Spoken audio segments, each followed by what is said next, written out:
Hello, and welcome to Conscious Curiosities, where we unlock the wisdom of the universe which lies within us. I'm Maria Luz, your host, a psychic medium, astrologer, and hypnotist. And today we have a full moon at 3:14 p.m. Pacific Time, December 4th. And this full moon is in the sign of Gemini, and the sun is in the sign of Sagittarius. We also have Mars and Venus in Sagittarius, and Black Moon Lilith in retrograde in Sagittarius. And Sagittarius is ruled by Jupiter, which happens to be in the sign of Cancer, which is its sign of its highest power. And it's also making this trine, which is a favorable flow of energy, to Mercury in Scorpio. So both Cancer and Scorpio are water signs, and Mercury being at 22 degrees Scorpio, Jupiter at 24 degrees Cancer, they're allowing this easeful flow of energy between them. And Mercury happens to rule the sign of Gemini, where the moon is sitting. So this interesting and I think pretty powerful, but not, um, hmm, yeah, not in a maybe shocking or abrupt way, because I think many transits and different aspects have been leading us to this point.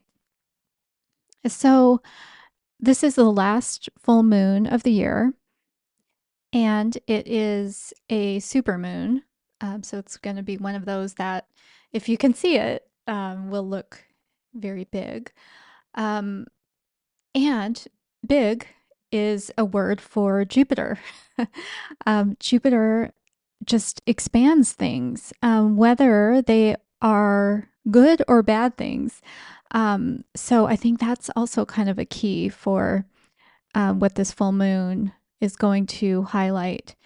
And I wrote about this in my Substack, but there's been just over the past few years, the astrology has been leading us to really liberate from false identities, or where we've been trying to conform because we thought we had to, or it was expected, or we were a certain way at one point in our lives. And so we kind of felt stuck, like we had to keep the facade going.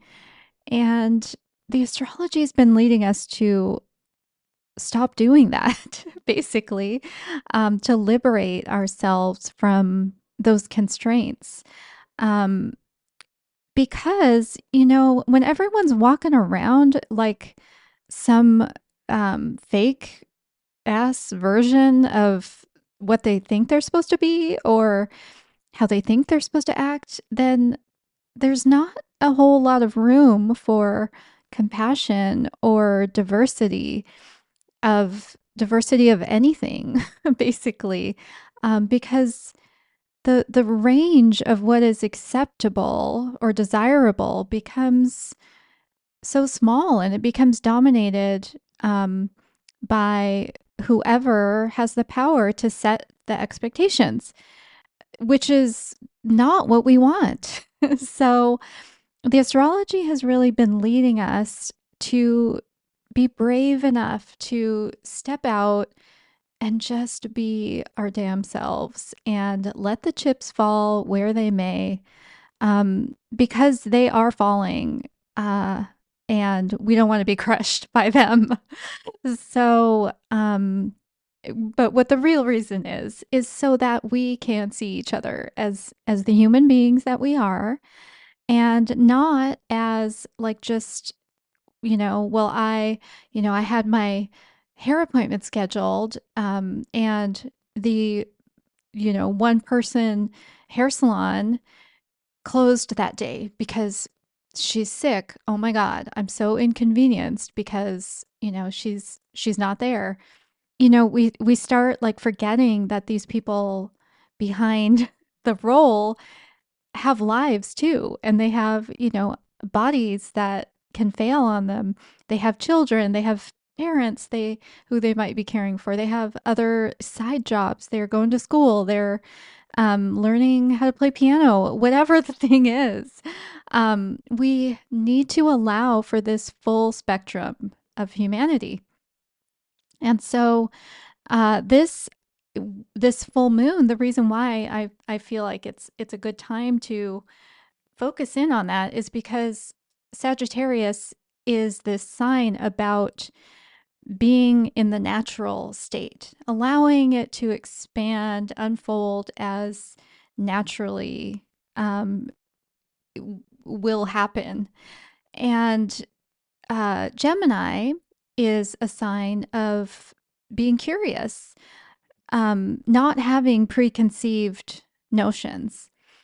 It also can point to this idea of having two sides or these dual realities, which I mean, I think we're beyond dual realities and into, multiplicities um, of, what people consider is real or not.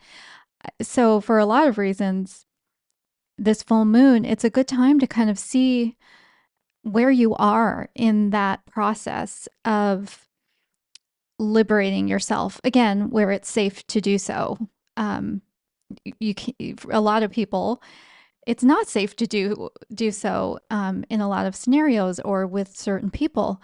Um, but that's why we've been leading up to this for quite some time, especially as the nodal placement before this one in Aries and Libra were focusing us in for about a year and a half on what is self and what is self in relation to other. Uh, and and now with the nodes in Virgo and Pisces, focusing us in on the process of discernment and what it means to be of service to the collective, but not fall into the role of a servant. So, all of these things have definitely been playing out in my life, and I wonder if they have in yours as well. I'm going to leave it with that, and I wish you a wonderful weekend, and we'll talk again soon. Bye.